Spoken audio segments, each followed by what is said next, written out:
Hello, everyone. Welcome back to another episode of the Drive program. My name is Tom, and today my guest is Charlie DeVoe. Charlie has been on the podcast once before. He came on and talked about recovering from an injury all the way back, I think, episode 6. And this time he's come back on to talk mostly about crypto and NFTs. So Charlie was actually the first person I knew who bought an NFT. So I reached out to him for an interview, and this was recorded a while back, maybe in December. So some of the things we talk about might be a little bit dated, but either way, we have a great conversation about different types of cryptocurrencies, his experience buying an NFT, and why he chose to buy one. This is a good time to say that nothing in this podcast is actually financial advice. All right, me and Charlie are just having a conversation, and we are not trying to make any recommendations to anybody, but we're just talking about Charlie's experience in the crypto world. So Charlie mostly likes to buy NFTs and different types of cryptocurrencies on the Solana network. Specifically, we discuss a meme coin called Sammo, which he uses for yield farming. So he can provide liquidity for people who are buying and selling. And that's one of the ways he makes a profit. At the second half of the conversation, we just start talking about kind of anything, but we end up talking about a book called The 48 Laws of Power, and we talk about history a little bit and warfare, and then we end up kind of talking about the metaverse at the very end. So we jump around a couple different topics, but sort of the theme is, I guess, the evolution of power throughout history over time, and sort of how that might take shape in the future with decentralized power structures using Web3 technologies. So this was an awesome conversation. I love sitting down and talking to Charlie. It was great to see him over my winter break. And yeah, I really appreciate him sharing all of his experience in the cryptosphere with us. So I hope you guys really enjoy this episode. This episode is sponsored by Mama Bamba and the Mod Canna. They sell CBD products online and are offering a 15% discount to listeners of the podcast. CBD can help relieve anxiety, reduce pain and inflammation, improve sleep, and have many other positive health benefits. Personally, I take CBD gummies every day to manage my stress levels and to help me fall asleep. Go to themodcanna.com to shop for CBD-infused products like gummies, lotions, tinctures, and smokables. Please use code DRIVE, D-R-I-V-E, at checkout to support the podcast and receive a 15% discount. I'm going to provide some educational resources about CBD in the show notes, but if you are unsure if you should be consuming CBD, please consult with your doctor. Thanks, everyone. This is episode 31 of the Drive program with guest Charlie DeVoe.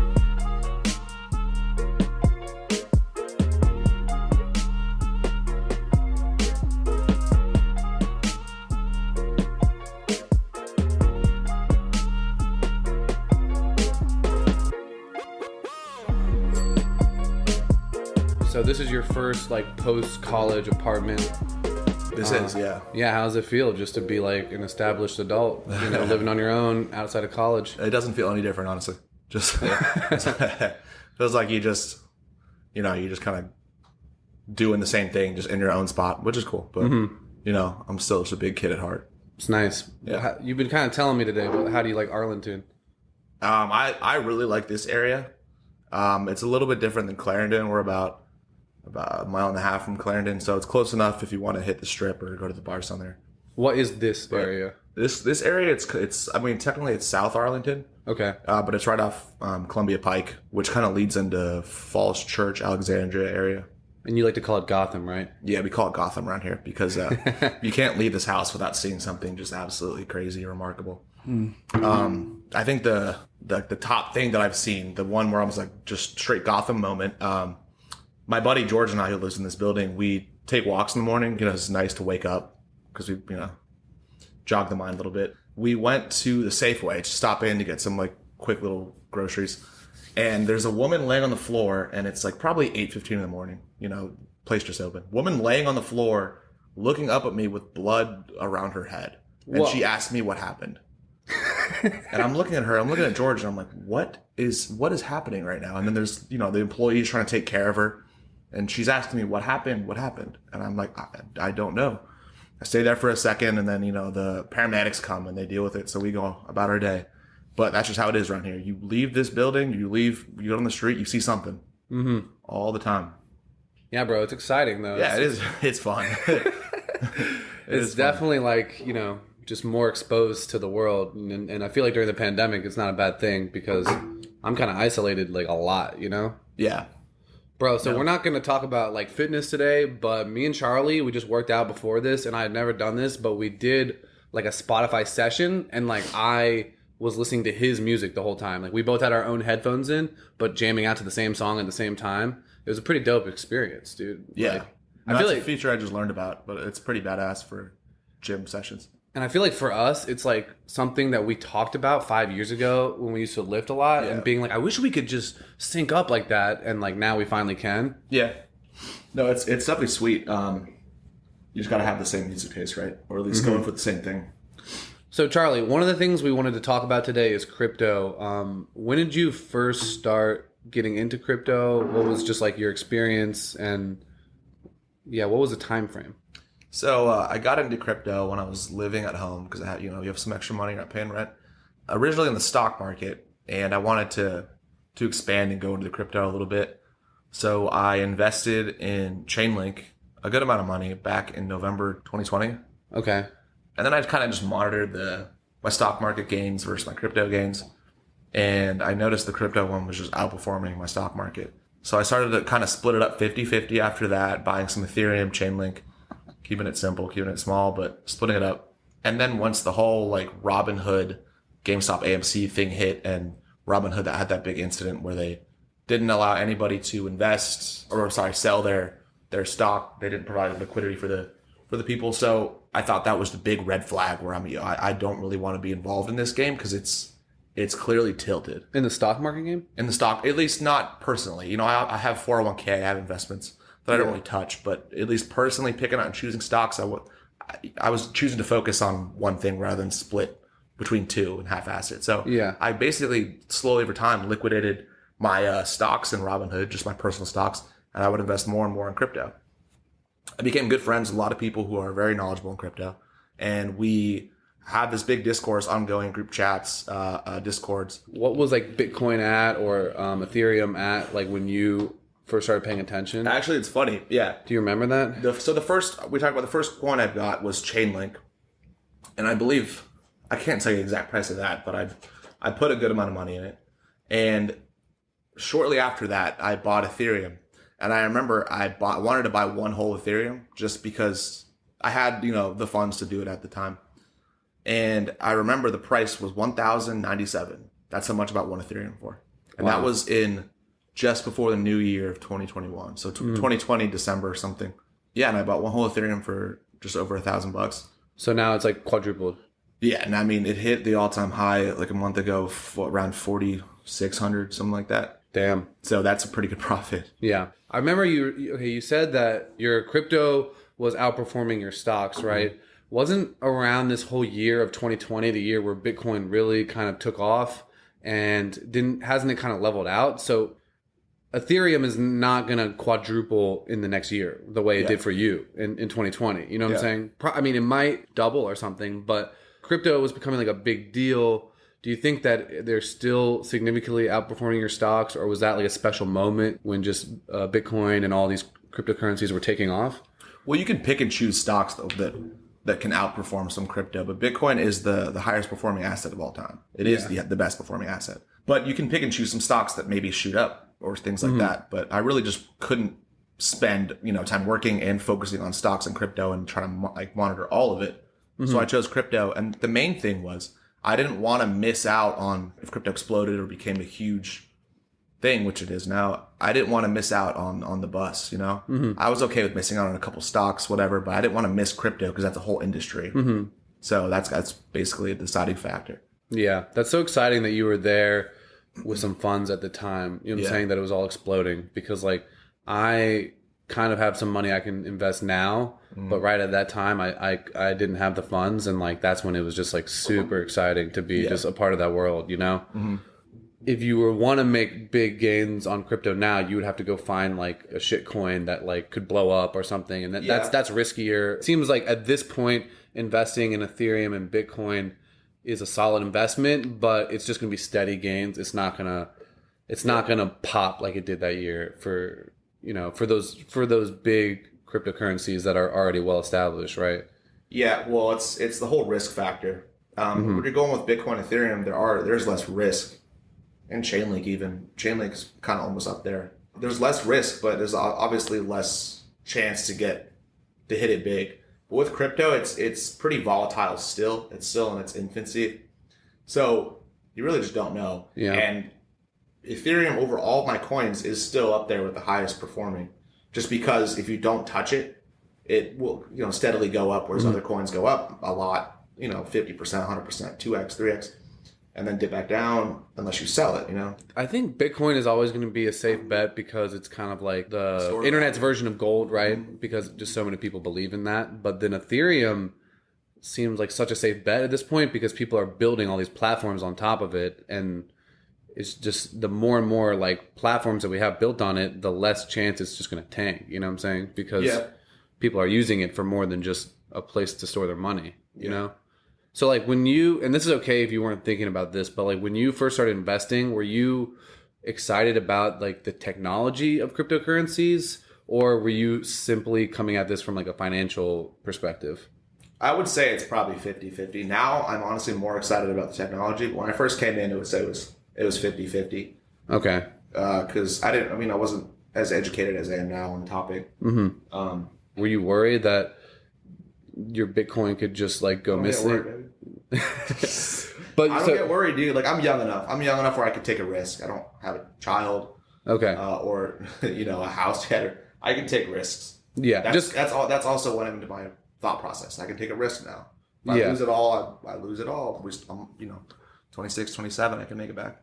I just think it's really interesting that like the tech bros and the finance bros are all like going all in on crypto for two different reasons right now. The blockchain technology gets someone like Blake really excited, the decentralized platforms that we could build with this and just the faith in the blockchain because they go look at the code and they understand like how it works, right? And then all the finance bros are like, whoa, this is like a gold rush, and they're jumping on for like a different reason. So it's just interesting how it has like captured both of those groups of people, Yeah, no, that's something cool. And even art creators.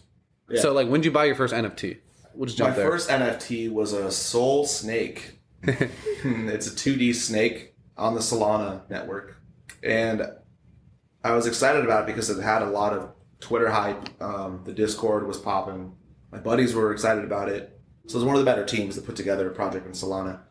And the original mint price, which is a mint is when you go to purchase it, it's the price that it costs to purchase it, basically. Mm-hmm. So the original mint price was 2 Solana. And at the time, Solana was 145, 130. Mm-hmm. On mint day, I was not lucky. I didn't get it, so I didn't have one. So that made me kind of upset. I wanted a snake. Mm-hmm. One of my friends got a snake, and I wanted it. So I was checking the different marketplaces where they sell the snakes, and I bought one. On a resale for 2 Solana, which was the price I would have paid for it anyway. So that's whatever. And then that kind of got me a bit hooked. So I bought another one a couple of days ago. And then I made a huge purchase of a snake that had laser eyes. Because I figured, the crypto community is obsessed with laser eyes. I mean, shit, Tom Brady has laser eyes on his Twitter profile. Uh-huh. So the laser eyes are a thing. So I figured if this project blows up, like the Bored Apes or the Degenerate Ape Club, there's different things. Yeah. If it blows up, this could be like a $100,000 snake if it blows up. Uh-huh. So I bought it for 10 Solana, which is around $2,000 at the time. Oh my god. Maybe Solana was 200, something like that. But I bought it for 10 Solana. At this point in time, I had 4 snakes, and I wanted to de-risk a little bit because if the project tanks, I don't want to be stuck with 4 pictures of snakes. They're cool, but. So I sold one of them for one that I bought for 1.5 Solana. I sold for 4 Solana. So I made over double my money on that. Wow. Yeah, so it's pretty cool. That's sick, dude. Yeah. So like, so this was like 7 or 8 months ago you got into this, right? Into the NFT game, probably about 6 months, 7 months. Yeah, because like I didn't really fully understand it and get excited about it until like 2 months ago. Yeah. Like at that time, were you just trying to make money, or did you think that the NFTs are really cool? What grabbed your attention, and what made you feel like spending almost $300 just on like a JPEG? Why were you drawn to that? Like, why were you down? Well, with NFTs, honestly, I really was about it just for the kind of the tech, because I thought this idea, NFTs are just, it's so early, dude. And I thought it would be cool to kind of get in early, have a piece of the internet before Google was a thing. I thought it'd be super cool. And it wasn't about turning a profit. Like, I would like to turn a profit. But it wasn't about buying it and like hoping to sell it later. I just thought it'd be super cool. And then when NFTs are like a mainstream thing, then maybe when I'm older I can sell it and retire off that. And Do you specifically, you were just kind of into this artwork of snakes, or did you think that, like, for instance, this group of snake NFTs could have like a similar community to like the Ape Club, right? Yeah. Well, the community was super strong and it's still super strong with the snakes. So that was the big drawing factor. Yeah, because I think it's like these networks of people that are becoming like the cool part of NFTs, right? So like if you were to buy one of these apes, right, that's like one of the most popular NFTs, and I'm sure it'll increase in value, but also you're in one of the most elite groups of people now, and now you can network like someone like me who maybe I'm looking for like an investor for my company. Maybe if I buy into one of these like very wealthy NFT clubs, I have something in common now with a bunch of really wealthy investor type of people, right? Is that kind of the thought process too? I think that's a newer thought process. I think, what was the one that Gary Vee and Odell Beckham Jr. and Jay-Z all got? I don't remember the name. Shoot. It looks like a little digital, it's not even that cool person. It's like a little digital head. So I think that was kind of what made people realize that it is a community. Because like these are all, you know, celebrities, and they all have this, and they all, you know, they collect it and talk about it and stuff. So it's a little community.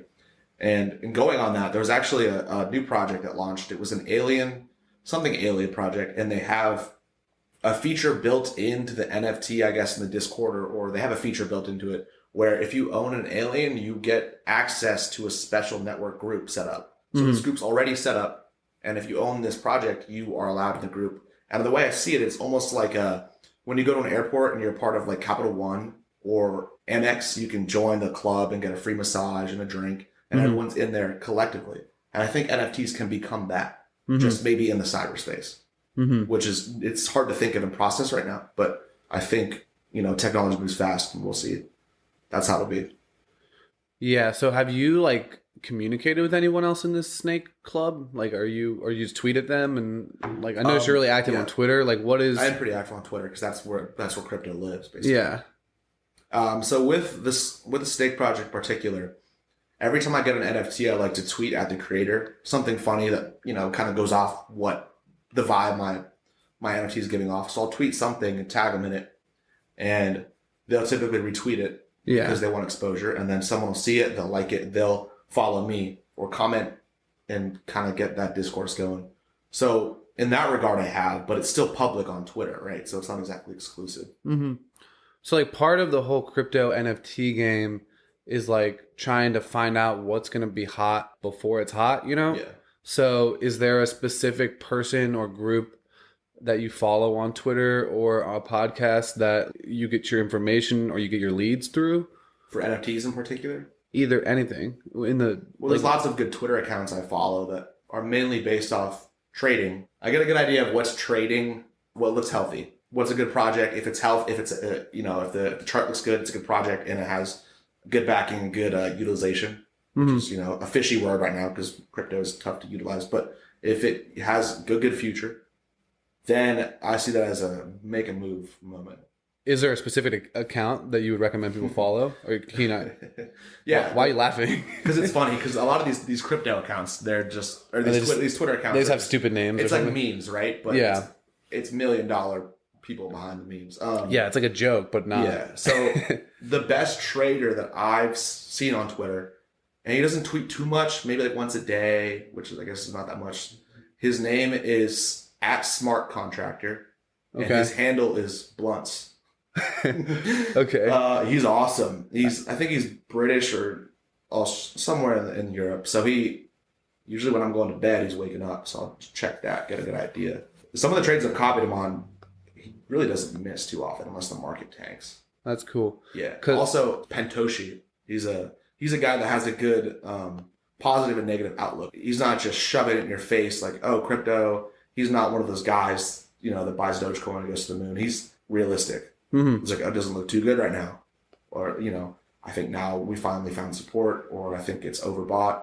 He's realistic. The reason I'm asking is because my Twitter timeline is like all like hip hop Twitter, which is a fucking shit show, dude, as well. But I'm just kind of like trying to get into that crypto space, and I don't have like you're actually like the only person I follow that's into like crypto Twitter. Yeah. So I started like realizing this is like something I should pay attention to through like you retweeting these snakes and stuff. Like this is you and these snakes are actually my first like exposure to like, oh, NFTs are real. My friends are actually doing this. Like this is something I should get into. You know what I'm saying? Like, yeah, because you kind of hear about it, right? You see like, oh, NFTs, this this NFT sold for 2 million or a million. But like, yeah, I feel you when you see like somebody getting into it. It's like, okay, yeah, that was real. It became real for me. Charlie's actually fucking buying this shit, and like this is some people, right?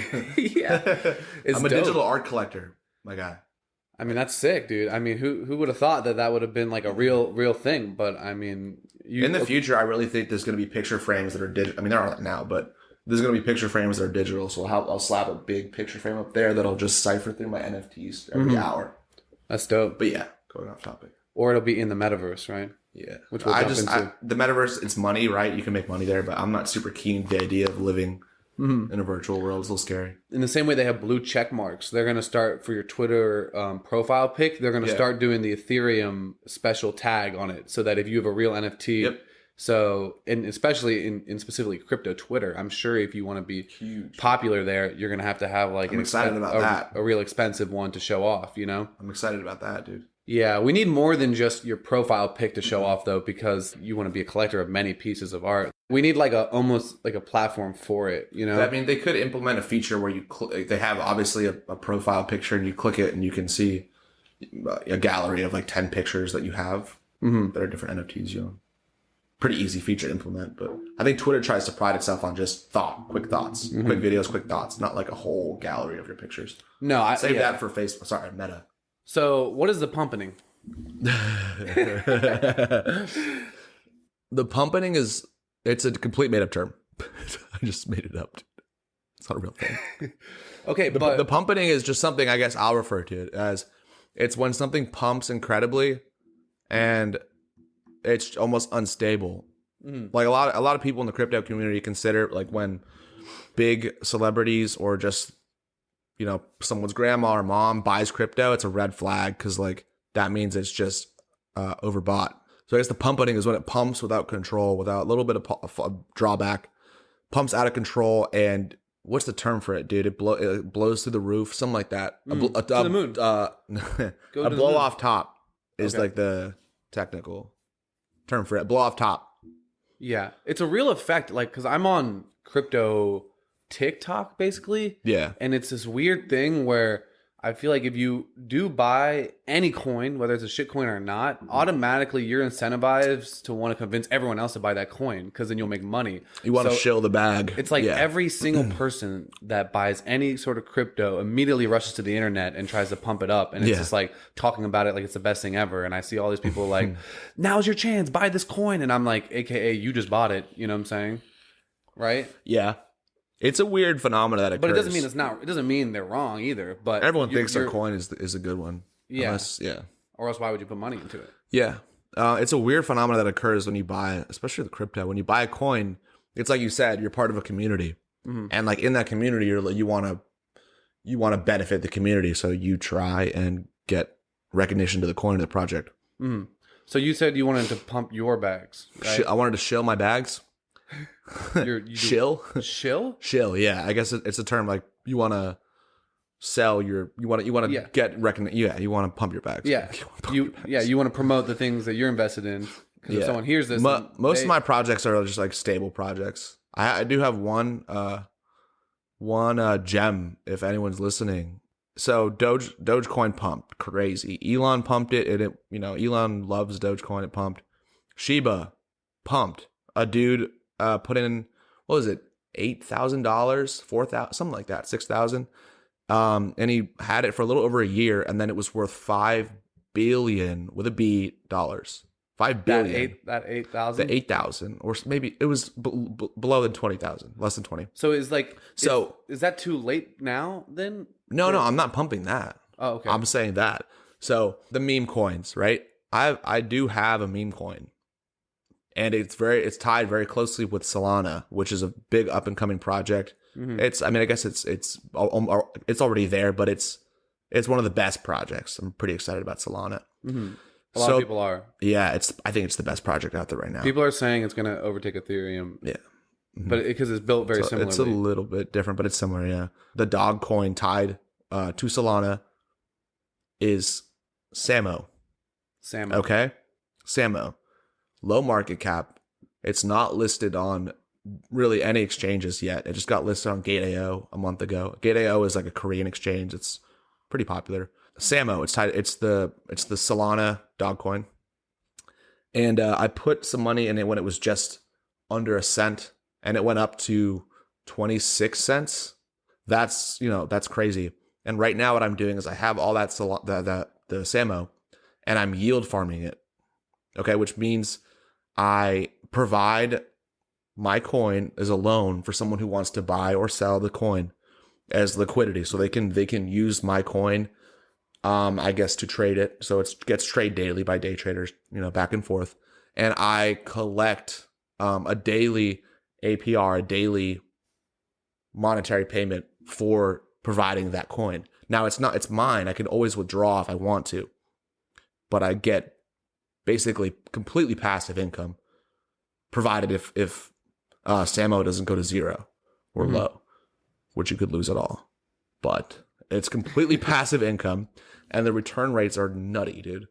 Like when I first started it, I would earn $50 to $70 a day, compounding daily in the coin, which is insane. $50 a day for. So that is the gem. Sammo, check it out, because my plan is the market cap's very low on it still. It has a good community, a good little meme community. Mm-hmm. And once it gets listed on a decent size exchange, it's going to absolutely just go crazy. So that's all I'm going to shill, though. No more shilling. We're just talking now.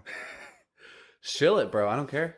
No, I don't really. I'm not a big shiller. I'll show my NFTs because they're sick, but coins, I'm in it, as they say, for the tech. When you say a big exchange, right? I feel like this is something I've been confused about or have had problems with. So I use like Gemini, which is like an app, and so Gemini is a pretty big exchange. For instance, I wanted to get into Dogecoin before other people did because like Elon, I follow him and stuff like that. So I was like, oh, I feel like this will be a thing. But then it wasn't listed on Gemini, right? And so then it felt like to me, it got listed on Gemini right when it was popular. Like obviously these apps, they're just going to add the cryptos once they become popular. So it almost feels to me like you could never really get ahead of the game if you're just using a normal one of these wallets, right? Or are they called exchanges or crypto wallets? Or? Well, they're exchanges. Okay. Yeah. So like it almost felt like to me, because I'm using Gemini, I'm like, I can invest, I can put my money there, but I can't like play this game like that everyone else is playing because of that. You know what I'm saying? Yeah. Like, it's yeah. So where do you go? What website do you go where you can get the new shit that no one's using yet, Well, the brand new stuff, the super small market cap stuff, usually you use MetaMask and you connect to different websites and you connect your MetaMask wallet. A wallet's different from exchange. Exchange is where it's run by a company and you buy coins there. You can store them there, but you buy it there and you can sell it there. A wallet is where you simply just hold it. It's just sitting there. So MetaMask is run on an Ethereum network. So you can store coins there, and to buy coins off these small time websites, you usually buy it with Ethereum, I believe. I don't really do too much with Ethereum exchanges, but the Ethereum fees are extremely high. The gas fees are extremely high. So I don't really use too much Ethereum exchanges simply because the fees can be ridiculous, like $70. But I think they're working on fixing that. yeah, So yeah, like the 2.0 and stuff. Yeah, Ethereum 2.0. So unlike Bitcoin, Ethereum is down to like push updates and stuff. And I think they're going to do something where essentially if you and me have like 20 different transactions, basically you and me will send codes back and forth, and then we'll attach that to the blockchain once we're done. So like it'll be good for situations. So there's not one way. It's all compounded into one transaction. Yeah. So let's say like you were to hire me to like build you something over a year and you're paying me monthly or something like that. Every month we could do a transaction and it would attach to the blockchain. You know what I'm saying? But that would require, it would be more expensive. Instead, we can do these 12 mini transactions between the two of us. And once it's all finalized, then put that on the blockchain, so that the whole network doesn't have to look at all 12 of the transactions. So I don't know when. I think that's already implemented in some places, but I think that's the big change coming out with Ethereum 2, which is supposed to save everyone a lot of money overall, you know? And that's, I don't fully understand it yet, but that's what I've heard. Well, that would be super helpful. That would really, and the thing is, like you said earlier, you said Bitcoin and Ethereum don't have too much room to grow. With Bitcoin, I do agree. I wouldn't really, personally, I don't really own any Bitcoin. I own a little bit just because I'm in the crypto world, the crypto space. So you got to own, I feel like you have to own some Bitcoin. So, but the money really isn't there, in my opinion. It's not, unless you have a lot to put in. It's not really there. I'd rather be a little riskier. But Ethereum, on the other hand, I believe does have room to grow. Ethereum can grow. It can 2x. Ethereum does have room to grow. So I don't think Ethereum is a bad investment at all. I think that'd be a good balance between risk and safety. I was really sold on Ethereum, like from the tech standpoint, just because I'm starting to hear now of projects that are being built on top of it. Yeah. And I'm like, well, if there's these whole companies like building on top of Ethereum, it's got to be better than most coins as far as like this, like the risk factor goes, you know? But then I've been hearing more and more about Solana too. So I feel like there'll be competition there, but I think they'll both do great over the long run. You know? Yeah. The only NFTs I've ever bought were off the Solana network. Okay. So instead of Ethereum to purchase something, I use Solana. And this feature, like Solana is so attractive because it is so quick. The price of an exchange to purchase something on the Solana network is completely negligible, right? It's so minor. So when I bought my NFTs, use on the Solana network, you buy it with Sol. And the price of the transaction is cents, literally sometimes less than a cent. Whereas Ethereum, $50 to $100 ish, could range when it's high. But that's why Solana is like the more attractive, newer version of Ethereum. But there are some significant differences, right? There's been issues with Solana shutting down or crashing, and there are some issues with Solana not being completely decentralized. So somebody's kind of in charge, like a group is kind of managing that, and they're kind of in charge. It's not decentralized. I think Ethereum's the same way though, right? I believe it is, because with transactions like that, you have to have some way to like. Yeah. Well, they're going to push Ethereum 2.0. So how would they do that unless someone was still like editing things, you know? Yeah. But I think they have a community. They have like community consensus on it. It's not like they just have like an Ethereum foundation. It's not a company.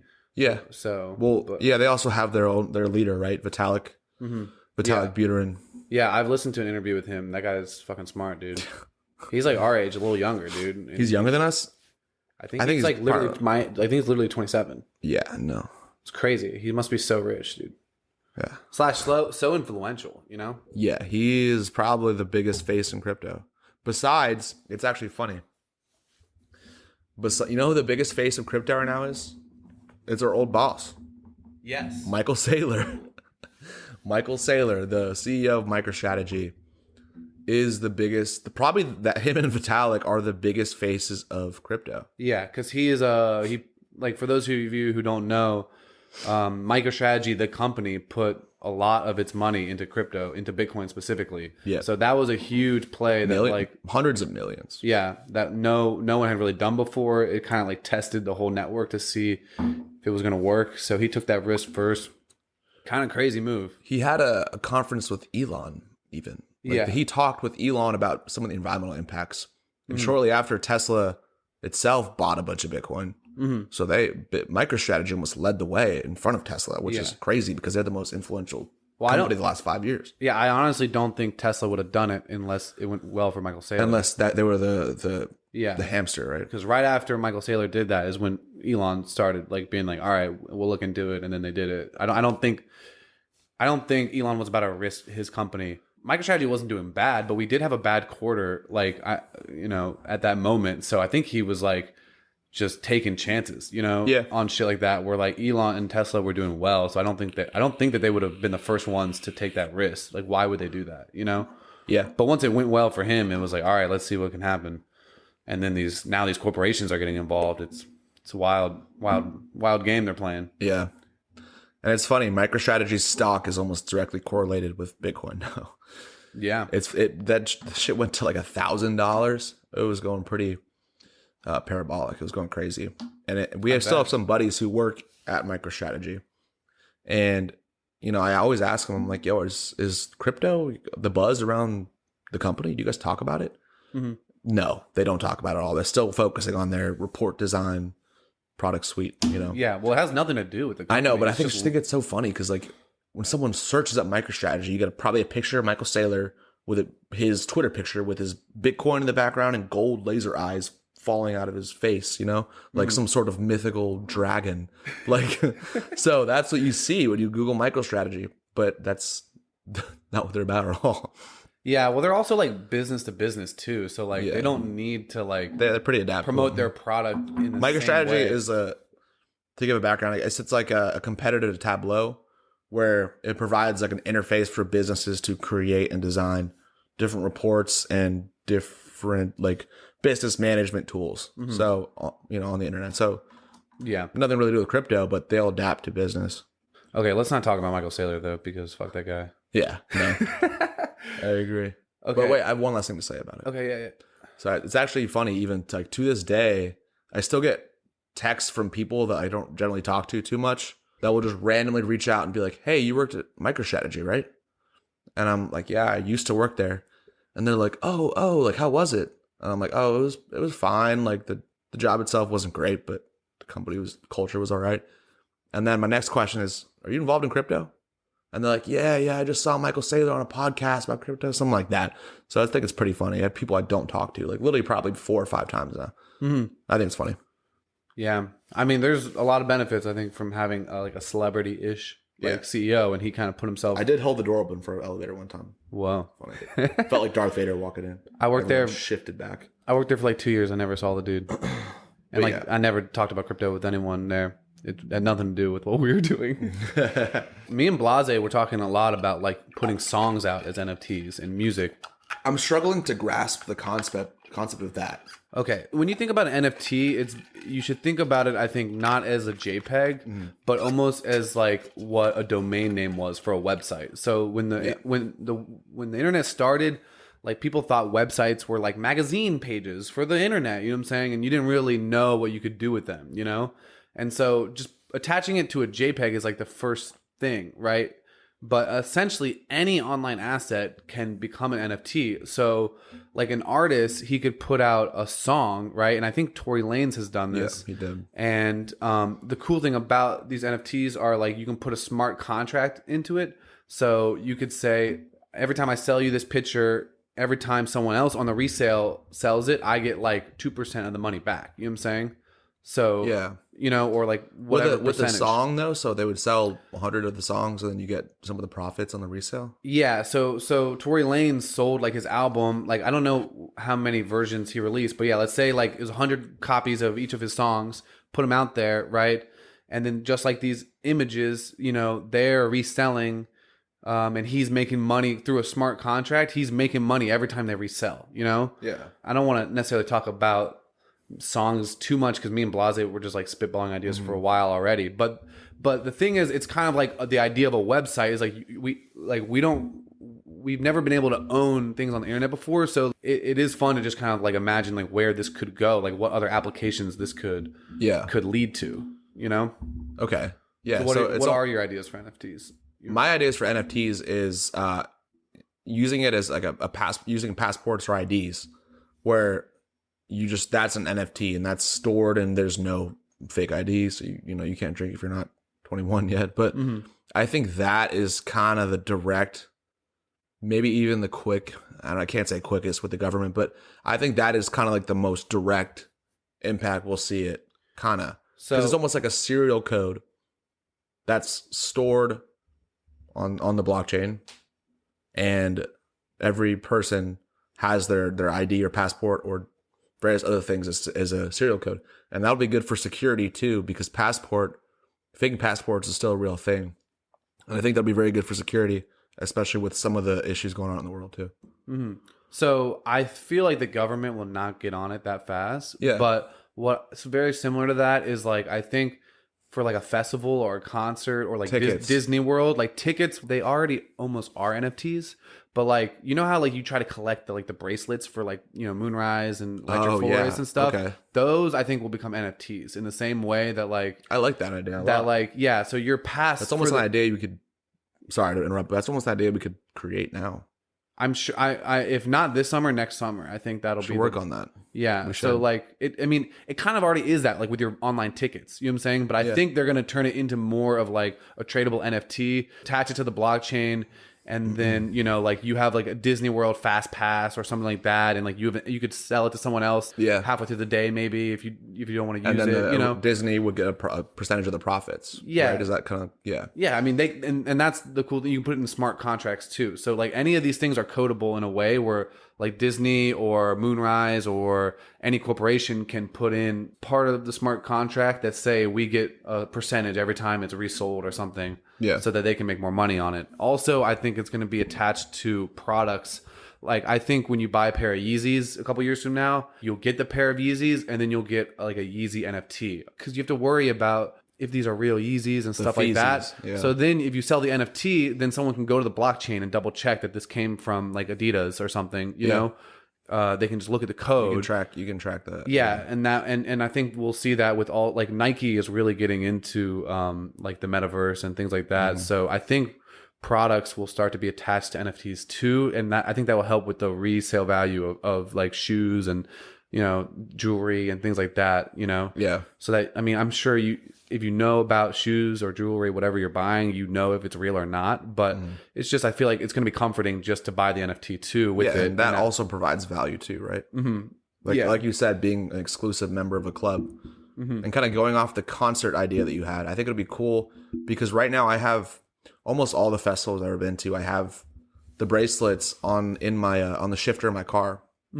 So I keep that there. And I think it'd be kind of cool to be a part of a community, especially like more tight-knit ones like eForest or Base Center or Lost Lands, more tight-knit ones of people of the same type of music.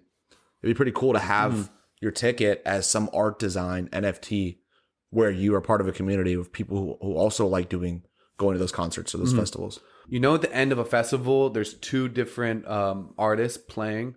Yeah, on two different sides of a festival. So an artist could airdrop an NFT to everyone within like 500 feet of them. Yeah. So that'd be badass. That like if you chose to go to Base Nectar instead of Pretty Lights at the end of the festival, everyone who went over there has a Base Nectar NFT to like say Moonrise, like Base Nectar, and then everyone who was over there got like the Pretty Lights NFT, and like they do some sort of airdrop so that you can't get both at the same. They both drop their NFTs right at the same point in the night. Yeah. So you have to make your decision, and then like those will go up in value depending on how the artist does, maybe. So like you want to make your decision based off of who you value more, or something. That'd like that. Bad. I like that idea a lot, dude. The Base Sector one definitely wouldn't be valuable now, but. And I think airdrop and location-based NFTs are going to be a thing too. I saw a travel app where like you go travel around the world and you get like a certain NFT for like visiting Paris's Eiffel Tower or the Statue of Liberty, so that you can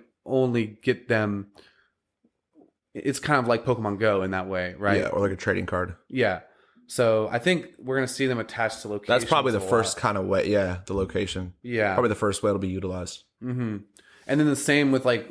We'll get into the metaverse more, but like if you go somewhere in the metaverse, like you can only you can only get the certain NFT if you go to this part of Decentraland and actually be there in the in the metaverse too. So like I think that's going to happen. Okay, here's a problem I see with NFTs that I've heard about. And I haven't really seen a solution for it. Maybe there's none, but someone said the problem with them is that if you have a friend, like say me and you want to scheme somebody, right? Say you create some digital art and I come along and I buy it from you for $400,000, whatever Solana, whatever it is. But let's say just a number, 400,000, right? Yeah. Now you have $400,000, and then I go and I sell it for like $200,000, right? And someone looks and it's like, oh my God, they can see the blockchain, they can see that I purchased it for 400,000. They think they're getting a good deal. They buy that NFT for 200,000, and then you give me my 400,000 back, and then me and you split the 200,000. And so I think this is happening right now, and I think this is something that they need a solution to. Maybe they're going to crack down on it. Have you heard about this? Yeah, I mean that's a pretty big. It's like people can money or launder money with that too, right? So I don't think there's any way, or nor should any higher power correct it. That's what's great about decentralized currency and being a decentralized network. Now, what I will say is when someone buys, like we're talking about Yeezys earlier, if someone sells Yeezys for $500,000 and they're a very specific type of Yeezy, someone else can go and buy it for 200 and think they're getting a great deal too. Now, why don't people do that? It's because people know the value of things. And I think right now it's tough to see the value of NFTs because you see an ape you bought for $200 go to 2 million. It's tough to see the value, and you see that potential and you get greedy. Now, personally, I would never spend $200,000 on an NFT right now, but that's just me. So I think once people get a better idea of the value of these, and it's not just some get rich quick thing, I think it'll be leveled out. I don't think people will be doing that. Now, money laundering might be a thing, but it's another topic. Do you worry about that? Do you do anything to double check that this NFT is really worth what it's selling for when you buy one? The project, right? If something's going for $400,000 and then everything else is going for $2,000, that would stick out like a sore thumb completely. I don't think most people would even think to buy that. Okay. Now, what it might do is drive up the price of the other ones a little bit, right? The other things get more valuable. So in order to avoid this issue, you're not just ever going to buy an NFT that's not a part of a project. Like you would never buy just an NFT from an artist who's just like, hey, I made this one thing. Well, typically with NFTs, it's like there's a certain amount of them, and what's great about it is when you mint it. So when you get, it's a randomized order of all the attributes, so that it could have 10 attributes total possible, and yours could have 1 or 10, and they're all randomized by rarity. So you can get a completely rare one with all the top rarest ones, and that one's the most valuable one out of all the 10,000 of them. Or you can get a completely shitty one with nothing. You purchase like a ticket to a random auction? It's a ticket. That's kind of scary. It's tough to do the NFT mints right now because you're rolling the dice on the project itself and on the rarity. What is a mint? Like, what technically is that? NFT doesn't exist yet. It's a project that's designed by the team. And when you go on there and you press mint, it's randomized, created, boom, off the presses, hot into your wallet. So it's not created until it gets from the network onto your wallet. Then it's when you press mint and you pay with Solana, it's created. So I think that means it's like attached to the blockchain now, right? Yes. Yeah. Say it's like the Snake Club is doing another release. Everyone buys into like the mint price, and then they get a random snake. They don't get to choose. No, you don't get to choose. Okay. You get to choose on the aftermarket, like the marketplaces. You could choose, obviously, but by then people kind of know the value of it. And so you bought some of your snakes on the aftermarket, or all of them? With all the snakes I have, because I didn't get it. With minting comes, there's 10,000, and then there's 30,000 people trying to buy it. So you're not going to get it. Probably the odds are not in your favor. Okay. It's kind of like I had to try for like 6 to 7 months before I got an easy shoe. I couldn't fucking buy it. Yeah, it's like that, dude. Yeah. It's intense. When I do participate in a mint, you can create wallets for free, all kind of within your account. And they all have a different code, a different Solana code. So when I participate in a mint, I don't use my wallet with all my NFTs in it, just in case something does happen. Because things do happen and bugs do get attached. So I don't want to use that wallet. I use like a burner wallet with just enough Solana to cover the fee and the price. So changing the subject then, what do you want your legacy to be? What do I want my legacy to be? Or you could jump to the question that was, what is advice you would give yourself like at 18? At 18? If you were to give yourself life advice. Yeah, if I was to give myself advice at 18. You pick one of those 2 questions. Okay. So if I were to give myself advice at 18, I would just definitely tell myself that most of the negative thoughts that you're thinking or like what you're scared of aren't real. They're not there. Like if you're scared someone's thinking this of you, it's not there. You just have to go into every situation being confident and just knowing that whatever fears may like be in the back of your mind, that's only where they are. They're not real. You know, they're not tangible. They're not actual things. So you shouldn't ever let those bad thoughts kind of dictate where you're headed. Like, you know, you're in control of yourself. You know where you want to go. Now just go. I don't think I let those thoughts like kind of dictate my life, but I just think that that's good advice to give to an 18-year-old, especially. I think I tried to, almost in a way, like was able to tell myself that when I was younger. Mm-hmm. You know, when I was like 20, I was like, it's go time. I don't know. Maybe you're telling yourself because I was pretty shy when I was younger, and then I just kind of figured it out that like if you don't open your mouth, no one's going to pay attention to you. Mm-hmm. That's deep. For a second, I thought you were going to say invest in Bitcoin. I mean, dude, I don't want to talk about that anymore. But like, still, that would be a funny answer. That was around the same time too. Yeah, right? Like 2013. You would have made it so. Well, if I just put like all the area access money in there, like, you know, thanks Scott. Scott made me a millionaire. What if you did just get like some sign from your future self, like just invest in Bitcoin? I mean, if to be honest, if I had to go back and just tell myself one thing really quickly and not like explain it, I'd be like, buy Bitcoin, because I knew about it in like 2014. But tying it back to what you said, basically, just don't be fearful. Can I change my answer? Yeah. Okay, because I just thought of this on the fly. Strive to be uncomfortable. That's a good one. I think if I would tell my younger self, I would say strive to be uncomfortable, because that's just how you grow, dude. Like, I totally agree. That's straight up how you grow. Like your body, your brain, learning new things you don't know, like putting yourself through different tests and limits.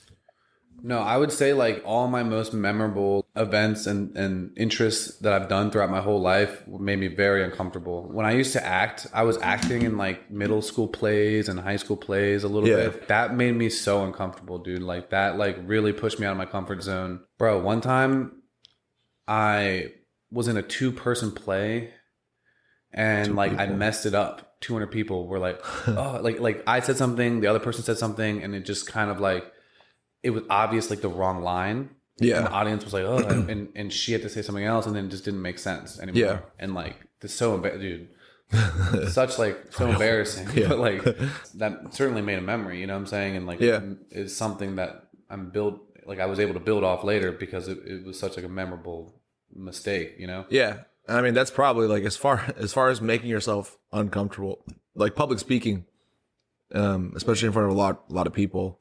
Especially acting when you're not an actor, is probably one of the most uncomfortable things you can put yourself through.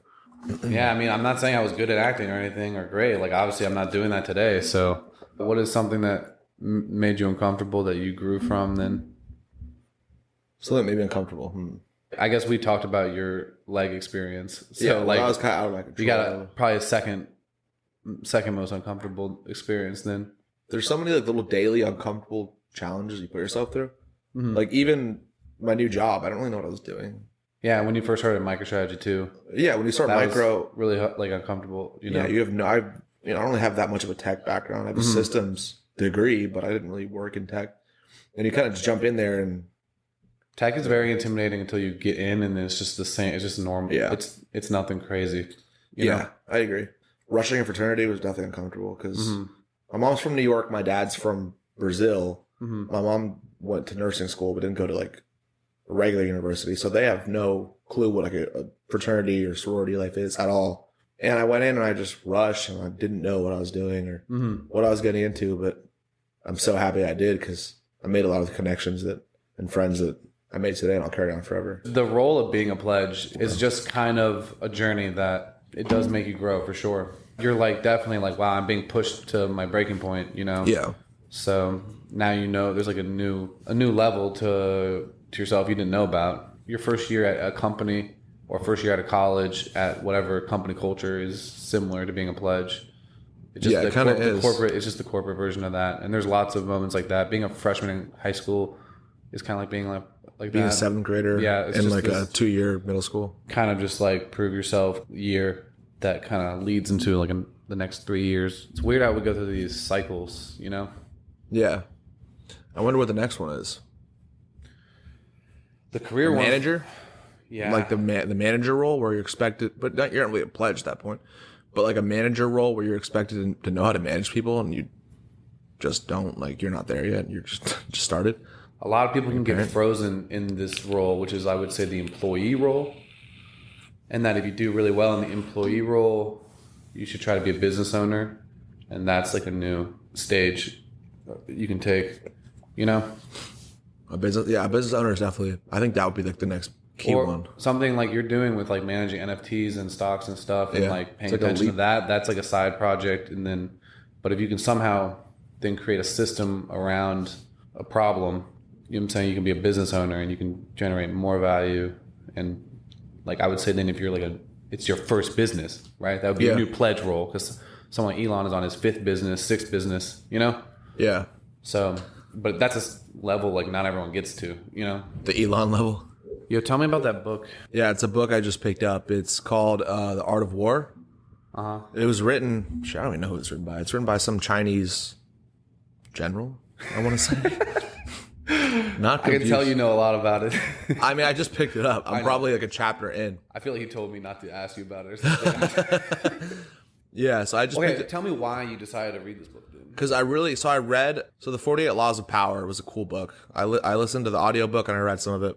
What is that about? 48 Laws of Power are they're kind of like the finite laws that make up power. Because power is like a very, confusing thing. Like people understand it, but they don't know what it is. I don't know. Yeah, I don't understand it. It's because what is power? Like it's something you kind of feel. I guess it's like respect, fear, a lot of things combined into one. The 48 Laws of Power are kind of just rules that give you power. And this is an older book, so it's like war times, but you can attribute those lessons to your everyday life. So like the power of a civilization or like a society. Yeah. So for instance, it was talking about how you're a king. If you're one of his assistants or like a high up in his regime, you don't want to overstep him and make him look bad. You want to like keep him happy. You don't want to overstep him because while he has the power, he will cut you off before you have a chance to rise up. Okay. And as long as you make him look good and you make yourself look good, you can rise up and wait for him to falter on power, and then you can essentially take the lead and take power. And it gave an example of some guy who tried to overstep too early, and the king sent him to either a prison or like an area of where he would never rise up again. Then someone else took his place, and step by step, slowly. Okay, so like a modern day version of this would be like corporate America. You have like the mid-level management, you have like the executives, you have investors, you have all these different like power structures. Yeah, Yeah, it's so weird. You can't escape these power structures. And everyone has either a boss or they're a boss of someone. And usually have both. Yeah, and it's even when you're in elementary school or school. The teacher's obviously the boss, and then you don't want to come off as like being a smart-ass, annoying kid. But if you're like there to answer the questions, like you get a good grade. And if you're a smart-ass, maybe the teacher doesn't give you a good grade. So it's funny how we learn that lesson super young. So with the Art of War, it gives you these laws that were used in the ancient times, the older times, that can be applied to life today. Like when you conquer a civilization or you're in warfare, it is better to, if you take it over, it's better to like basically let the civilization you're taking over or the empire that you're taking over, let them still be themselves and run themselves rather than make them be slaves and kind of just establish complete control and basically abuse the people over there. Because then your civilization that you just took over won't last. It'll be overthrown by the people. Whereas if you have a peaceful regime there, you are built to last longer.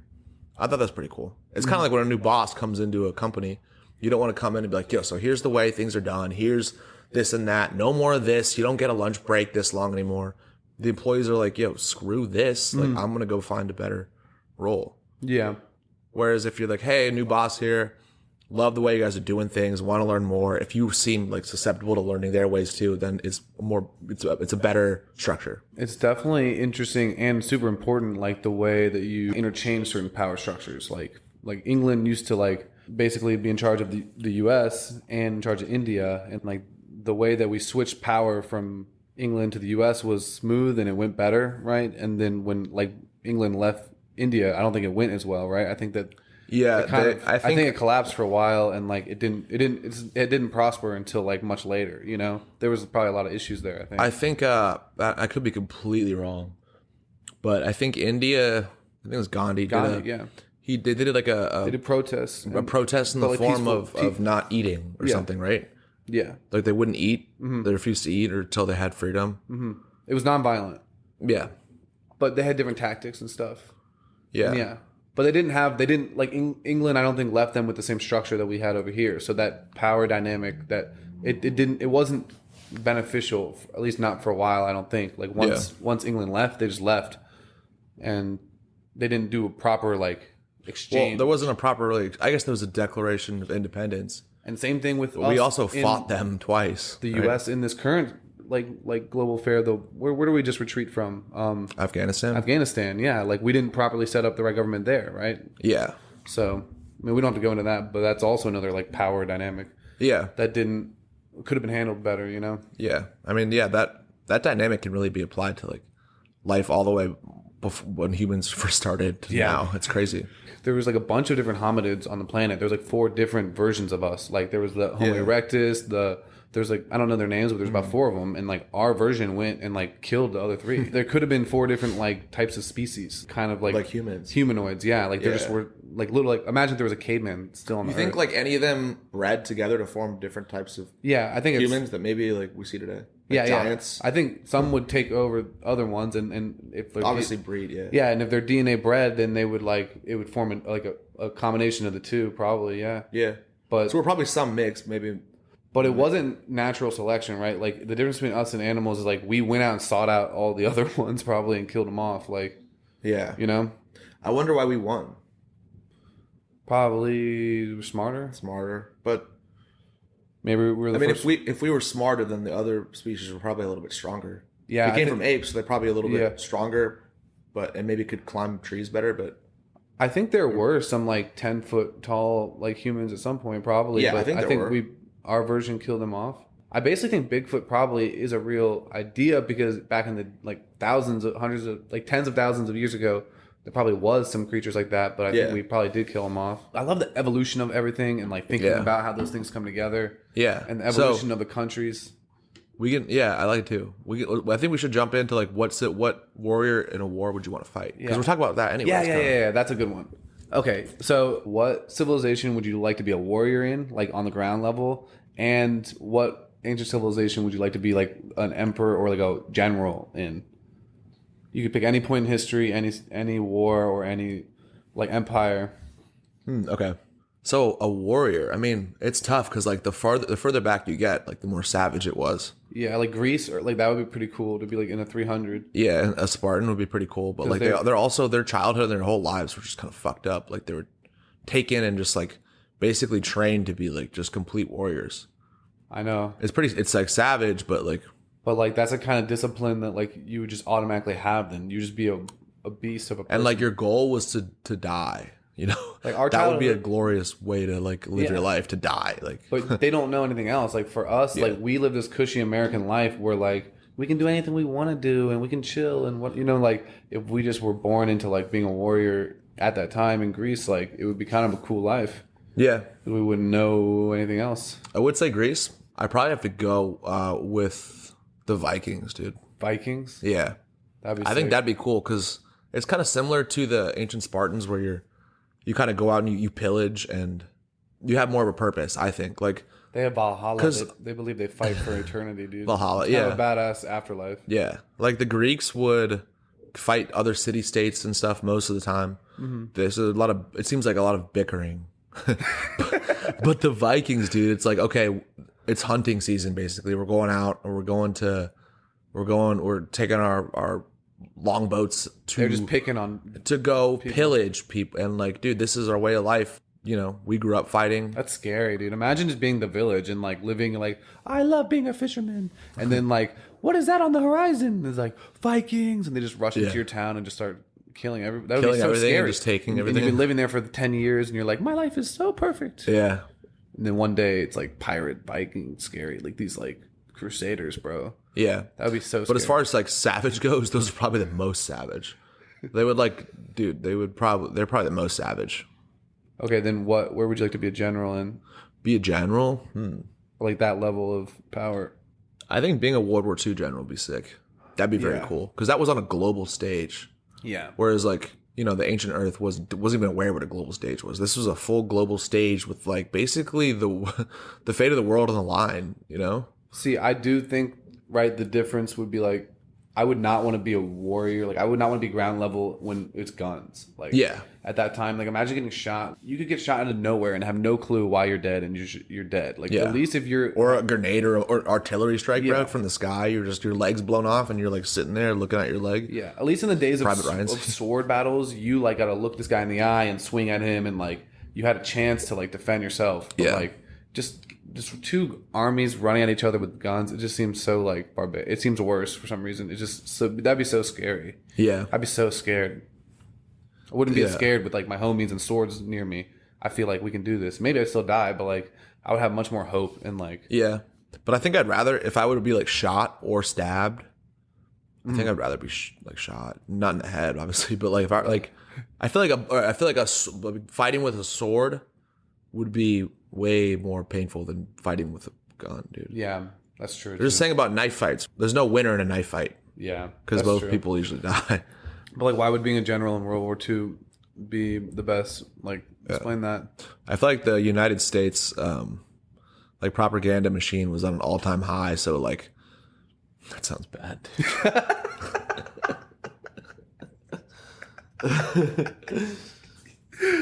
Propaganda machine.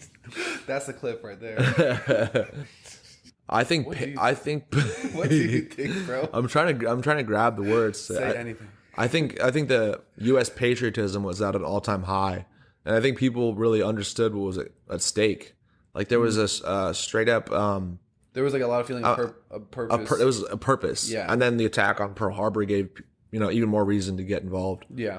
And I think there was a lot of honor. Even though when you think of honor, you think of samurai or Spartans. But there's a lot of honor in that time going to fight because you really are fighting for the sake of humanity. Yeah, Vietnam was like not necessary. No, right? but World War II was completely necessary. Yeah. So I think being a general at that time would be super cool too because it's really for one of the first times that you get to utilize like this global mass mechanized warfare.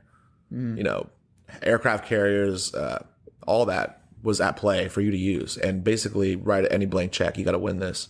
Let's organize the best we can. That's pretty cool. Bro, are you worried that history is going to repeat itself and like we're going to get into more trouble like that? I don't want to manifest anything negative. Like I hope that this world finds peace, but like I don't know, man. You got to also study the past and like try to learn from like see these patterns and like I don't know. I feel like it happens like once a century or something. Yeah, it seems like once a century it kind of does. To think that there will be no more wars ever is like a silly idea. So what I will say on that is I don't think warfare is really going to be fought ever like it was in World War II or even like more recent stuff. I think it's all going to be really just cyber attacks, more like a covert ops type situation. I don't think it's going to be a mass warfare. It's going to be all like bombs and cyber attacks and machines. I don't think there's going to be a lot of human involvement. Maybe human planning, but not. And that's almost unattractive in like a way where it's like scarier, where like you're not really in control of anything. Dude, so when I was talking to the cybersecurity guy, he was like, cybersecurity is the next frontier of warfare. Like, you know what I'm saying? This is war now.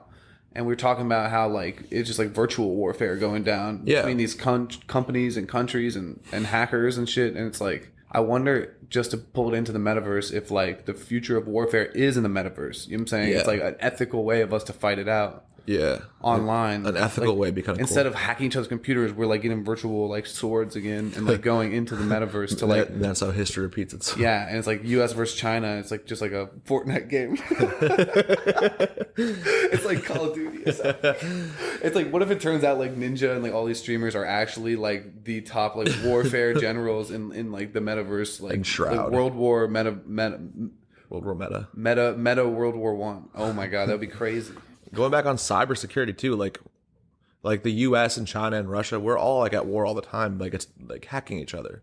Like it happens, and then the country doesn't take blame for it. But like they're probably in charge of it all. But they're like, oh no, that was just a private group. The pipeline was hacked by Russian hackers. Remember? You remember that? Like in the summer? I do. Yeah, and gas was insane. That was a crazy time. It was. That was pretty crazy. I've never really experienced that where everyone like running to the gas station. Oh yeah, You remember that was the whole thing. I totally and then forgot about that. and then they demanded a ransom, and they actually paid the ransom in Bitcoin. Going back on Bitcoin, It's a crazy story. and the FBI was able to track the Bitcoin and get it back, which crashed the price of Bitcoin because it's supposed to be completely decentralized. So it's crazy how it all ties in. But Whoa, that's a yeah, crazy it tanked story. the price, dude, for a little bit. I'm not sure if it caused a huge crash, but No, dude, like I'm seeing like a clear thread now from our whole conversation to this moment because Yeah. like it is like power is now decentralized. That's what to talk about Web3 and your laws of power. Like that is the shift that's happening with Web3. It's like decentralized platforms, decentralized organization of the way we run things here, and it's like we're taking the power out of where it used to be. because for too we're long, splitting it dude, up. Yeah. for too long we let Google and Facebook sell our data. They literally came in, they said, hey, Yeah. we're the bosses now. Put your information on here if you want to use it. And then, by the Yeah. way, we're also making millions off your data. And this is And now we're like, yo, fuck that. Yeah. And this is what the internet should have been from the beginning, Yeah. right? Like the Web 2 era should have been decentralized, but like the closed platforms won out. So instead of like these websites that everyone kind of owned, Facebook and like you're saying, these corporations, they figured out how to like get the monopolies on it, and it shouldn't be that way, you know? And Yeah. I think that's the shift that's happened. That's like, who knows how that will really take shape? You know, it's a really exciting time period. Yeah, it's tough to figure out. That's why I wanted to talk to you. I feel like no one else understands like what a crazy time it is right now. Like you're just involved enough with these NFTs to be like, bro, this changes everything. This changes everything. Yeah. You know? No, it is crazy, dude. And Web3 really is the buzzword right now and the key like focus for a lot of companies.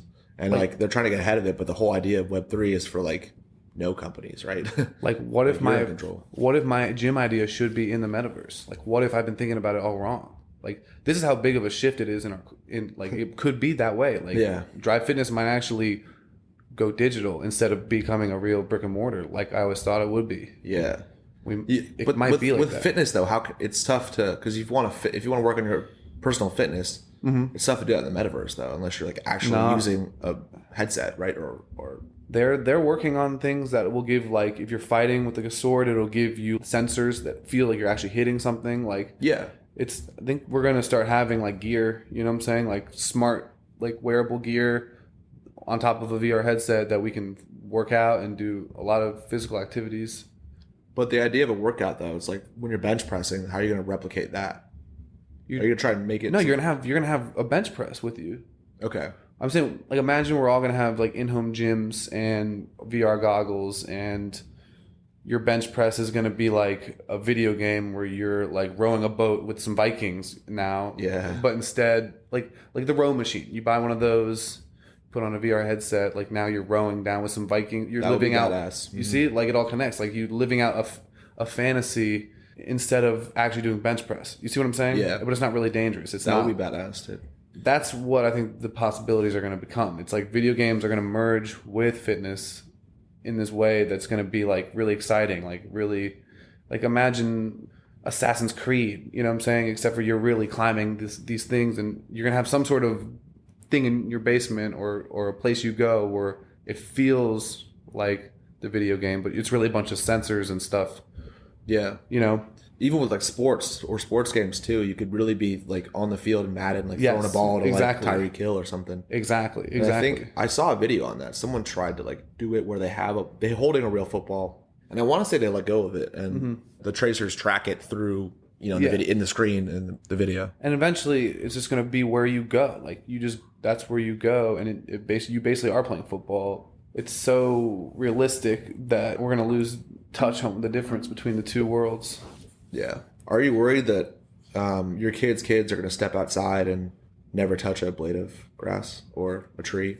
No, I think it's going to be a complete reflection of like life already. So I think they'll have the option to do both, and I think that all the bad parts of life will still be there in some meta version, and all the good parts it'll be the same. It'll be like a mirror as far as like the experience. So you're like, saying like maybe they'll still get like offered drugs in the bathroom in the metaverse or something. Sure, yeah. I think they'll experience Or they'll it. still get picked on in the metaverse. It'll be completely different. It'll be completely different than what we experience, and especially what if you go back a couple of generations, what they experienced. But I don't think it'll be better or worse, but it'll be completely different. Yeah.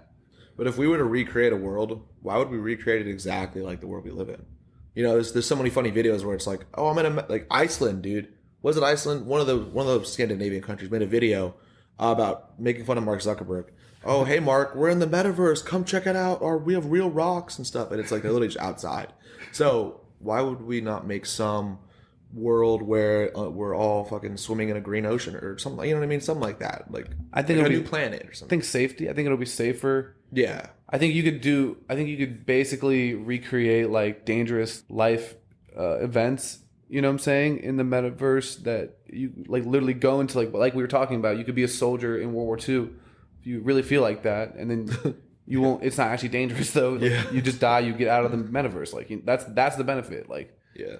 because like that's what it'll be a reflection of the video games we already have. That's why it won't be that different. Like it'll be like Call of Duty and Fortnite and stuff. Like because that's what video games already are. But I think the fitness component will just be there, so it'll be cool. I think it'll be better than it is now. So I think my kids will like. When they play Call of Duty, they'll actually be getting a workout in. Yeah. See what I'm saying? It'll be more like laser tag, but it'll just be metaverse laser tag. So it'll be better. I think it'll be better for them. I think right now it's the worst because we have technology, but we just sit on our ass. Yeah. Sit on your ass and click a keyboard. I think technology in the future will give us a more balanced life like we used to have, like back when we were like in hunter-gatherers. You know what I'm saying? Yeah. So I think I'm happy. But like I'm excited for them. I know what you're saying, but I think it'll be good. if the metaverse is so cool, I feel like it can't replicate a real experience. It probably get close, but like It'll be real to them. I guess so, dude. But like I just don't. You know, they always make the comparison to Ready Player One, Yeah. where it's like It'll be like Ready Player One. What I think of is, you know, the movie Gamer or Yeah. Game or something. Yeah. It was like a game where it's like these ex-convicts are forced to enter this like game where you're controlled by someone else. And they all literally fight to the death in real life, but somebody else is controlling them.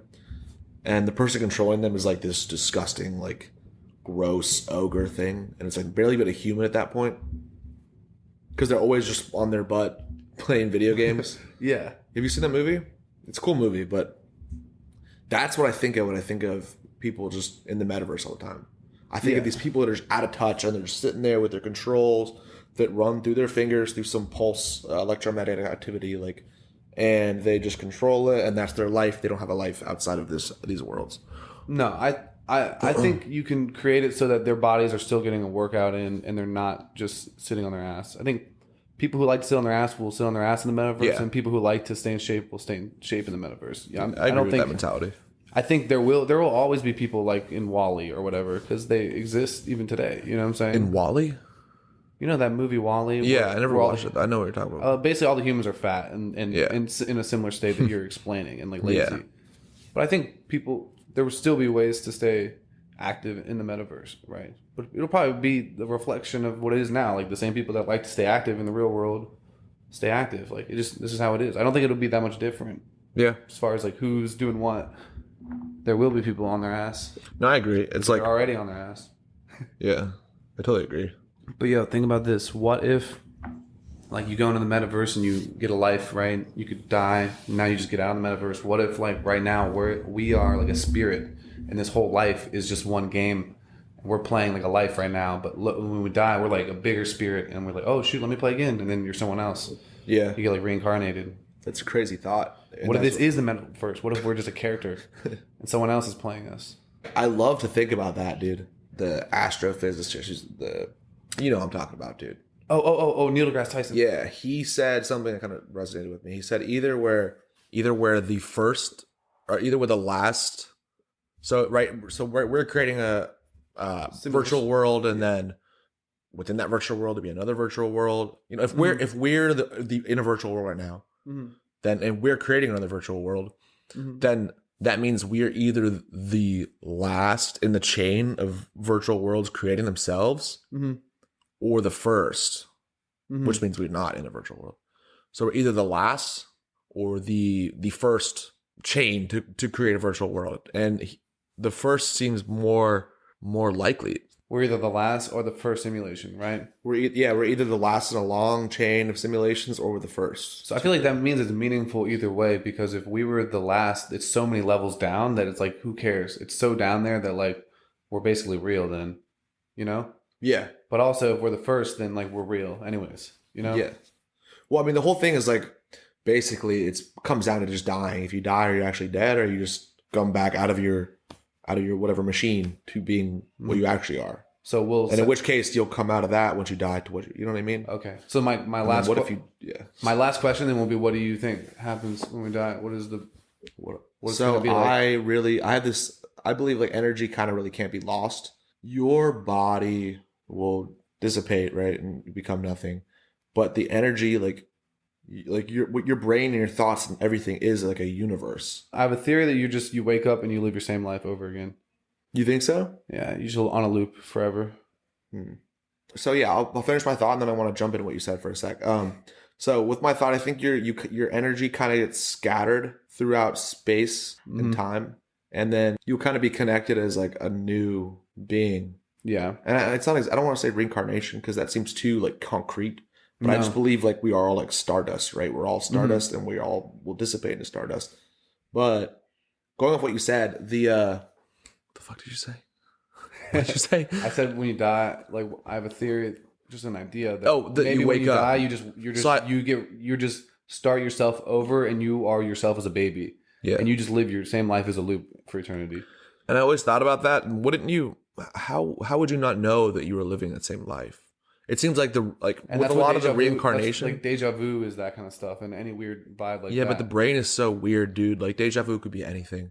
It's true. Like, have you ever noticed you never see your nose? I can look down and see it because mine's so big. But it's technically you can see your nose. Like you can see your nose, but you never see it because your brain basically just says, "Yo, you don't need to see that."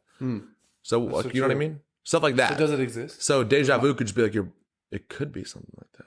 Yeah. It could be something like where it's like this is a time that you remember. But that time would have to be so specific, you know? Like you get deja vu when you go into like a new restaurant and you're like, wait, I think I went and like ate at that table over there before. But that would have to be so specific that you've been to that restaurant before. And that restaurant was a weird phenomenon, bro. Now, the more I think about it, I'm like, how do we have these moments? Like, that's when I started to believe in like the spiritual side of things, because I'm like, man, there's too much stuff about this life that's unanswered. Can I correct my question about what happens? Yeah. So I think when you do die, I think there are different dimensions, and I kind of think that you get scattered because your stardust gets scattered throughout different dimensions. So it's a little bit like reincarnation. I don't think you respawn, but not just back one. as a you kid. kind of get split up. I think maybe you get split up, but I really do think like we're all just like energy, and the energy gets scattered. And I really believe in dimensions because I think that's the only way to explain space travel at all. Just dimensions. So I think we get scattered through different dimensions, and we come back as some different being, whether it's tangible, physical, mental, whatever. I think you come back as something. I agree. I think we should end it on that note. Yeah, I think that was awesome. Yeah, I like how we started off in like the tech world, went to experiencing humanity, and then to what happens after humanity. You know, I think it's pretty cool. We jumped from crypto to cosmos. It all connects, man. It. I see everything as connecting, and sometimes I like it when you just ramble like that, and then you start seeing threads, and you're like, yeah. That was sick. That was cool. All right. Take it easy, man. Dude. You are dope as hell. And